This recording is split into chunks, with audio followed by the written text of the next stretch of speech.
Hey there, good morning. Welcome to the JeepSolid garage. So today I'm going to walk you through the process of installing a new oil pump on your Jeep Wrangler. Rattlesnakes!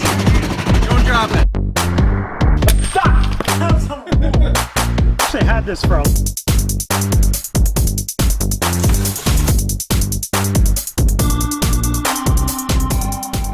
So let's see, let me get everything ready here.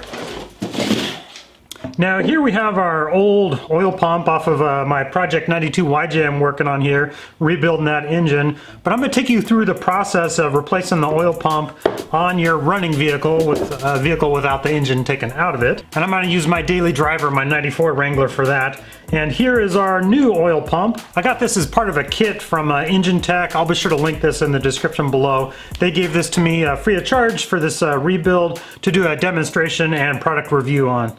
And you're also going to need a gasket for the oil pump, a new gasket for your oil pan, a new oil filter, and oil for our oil change. And if you have a shop cat, that's always helpful.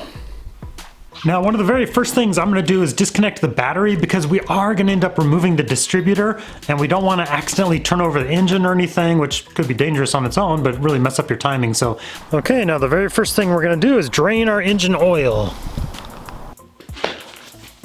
Okay, now that we have the oil drained, we're going to move on to just removing that oil pan. And I like to keep the bolts in the same pattern because some of them are stud bolts, some are a little different. So I like to get them all back in the same spot. So I make a little pattern on a cardboard cutout box here and just drop all the bolts in place there. And now with that, we can remove the oil pan and we'll find our oil pump right here. Now removing the oil pump is as simple as removing these two bolts.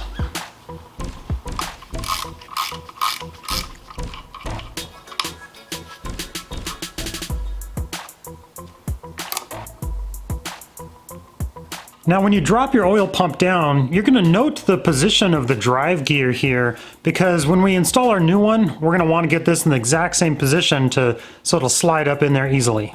Now you've got a gasket here. Most of it came off with my oil pump here, but if you have any on the bottom of your engine, you need to get under there and scrape that off so you have a nice clean mating surface for your new pump.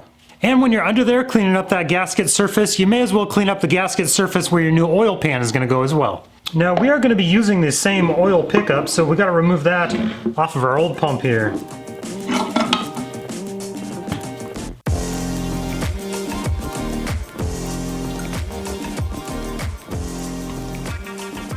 And there we go, oil pickup is off, so let's go clean this guy up.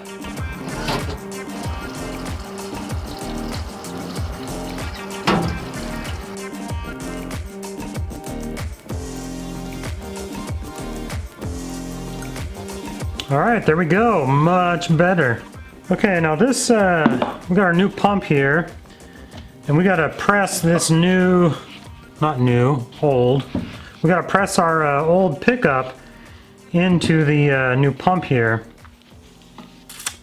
just like so.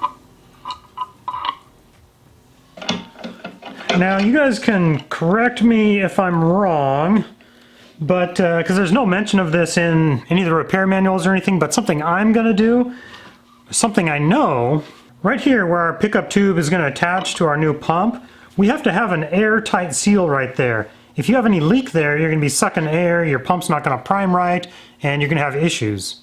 So something I'm going to do, I'm going to take a little bit of this aviation gasket maker, which is safe to use for applications like this. I don't think it's not going to hurt anything, and it's just going to help me create an airtight seal here. Maybe it's overkill, maybe it's totally unnecessary, but it's going to make me feel a little bit better to make sure I get an airtight seal there.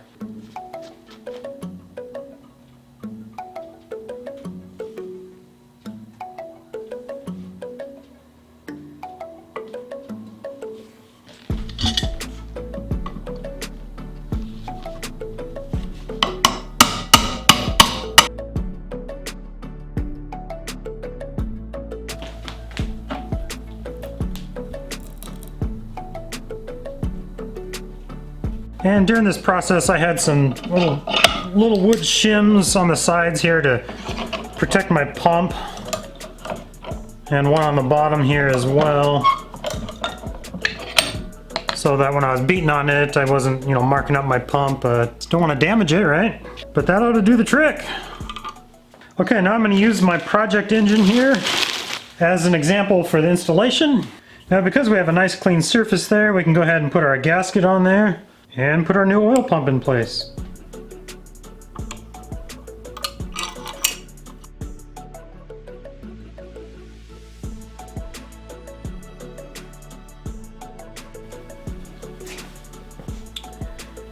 And it says to torque these guys to 17 foot-pounds, which I'm able to do on this side. But this guy over here, you know, you can't get a socket on him. It doesn't matter if it's a deep set, just a regular standard socket. So that guy's really tough to torque. So I'm just kind of matching up how tight that guy is to how tight this guy is, and we'll call that good.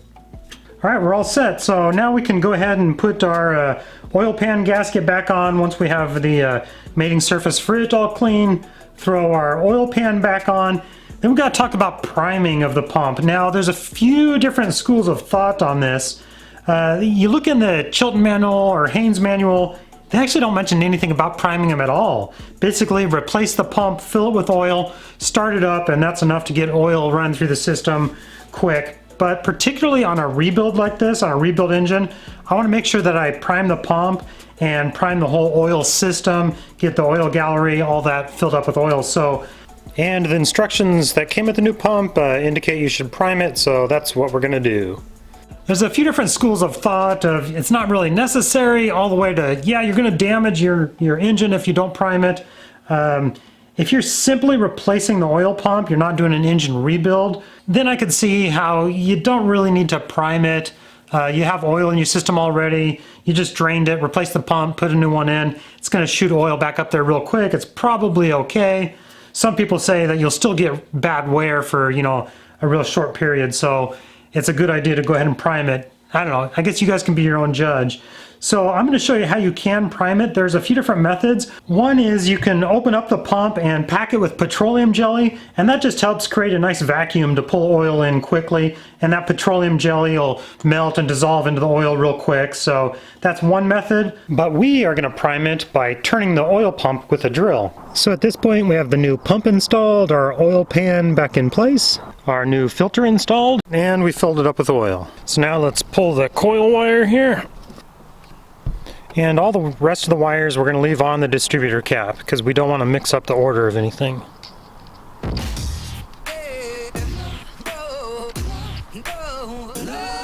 And let's take our distributor cap off.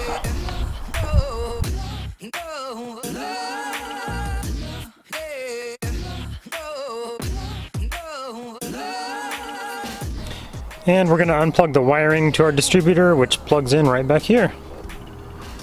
Now at this point it's critically important that we don't move the Jeep at all. We don't want the crankshaft turning at all, the distributor turning at all. We want to keep everything in perfect alignment just like it is right now. So we got to make sure the Jeep doesn't move at all, that crank doesn't move, the distributor doesn't move. Now there's one bolt on the distributor right down there that holds it in place, and that keeps the whole distributor from turning, so we know how the distributor is going to be positioned, but also we need to mark exactly where the rotor is because we need to make sure we get it back in the exact same spot. And it doesn't really matter what you use to mark that rotor. You can use a marker, some paint, a marking pin. I'm going to use a little bit of fingernail polish. I'm always stealing my daughter's fingernail polish for this purpose. We are going to be using a bright tangerine from LA Colors. And depending on how your distributor is mounted, some of them will only go in one way as far as the little mounting bracket down there. But depending on the mount you have, it's a good idea to mark the body of the distributor to the engine block somewhere so you make sure you get the distributor back in the exact same spot. And with that, we can take our bolt out.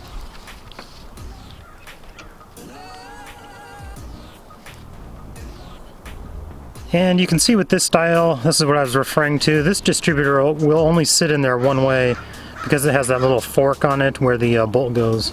Now I can go ahead and pull the distributor out. Now I'm going to try to capture on camera and pay attention to the rotor here. As I lift up the distributor, the rotor is going to turn just a little bit because it's sitting on a helical gear, a twisted gear. So as this pulls out, it's going to spin just a little bit.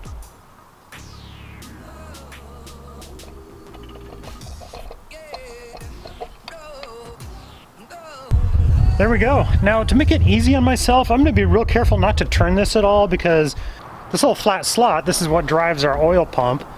And when I put this back in, I want it to slide down in and slide back in place real easily. So I'm going to just keep the rotor, everything like lined up like it is. I'm going to gently set this down somewhere and just not disturb it. Now if we look down in the hole there, let's grab a flashlight. You can see that flat slot down in there. And that is the drive for our oil pump. And it looks like the drive, that little flat slot, is lined up with about the 4 o'clock position there. So made a little mark there on the engine because I want it back in the same spot when I go to put the distributor back in.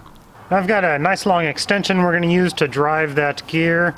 And I like to use these locking extension because the last thing you want is for your bit to fall off down inside your engine there, because then you're pulling the oil pan or fishing down there with a magnet trying to get it out. So a locking extension is a good idea. If you don't have one, you can tape this up. You just want to make sure it's secure so it doesn't fall off. Now we're simply going to drop this down in there, down into the slot, line it up, and spin our pump. Now the instructions on this one say to spin it clockwise. You just want to pay attention. There are some pumps that pump counterclockwise depending on your vehicle.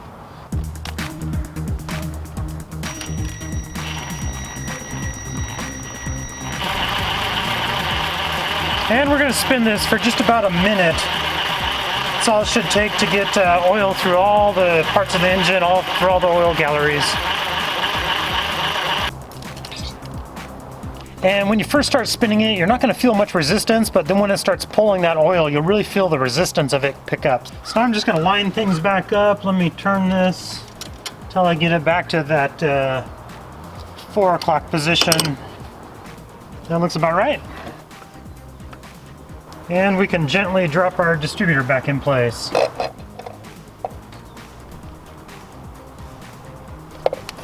Slid right back in place with no trouble, and it looks like all of my marks are lined up just perfect.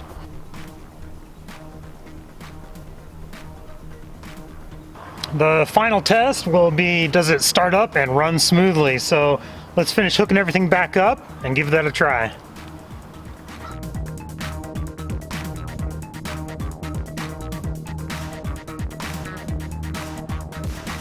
All right, let's see if it'll fire up. And be sure to follow along so you can follow my rebuild on my project Jeep. And if this video helped you out, helped save you some money, and you're interested in helping support the JeepSolid Garage, my Patreon page is listed in the description below. That helps me make more videos for you guys. So thanks for watching.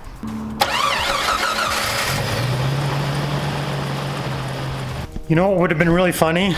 If it didn't start. Ha! Yeah, that'd have been hilarious, huh? Thanks for watching. We'll catch you next time.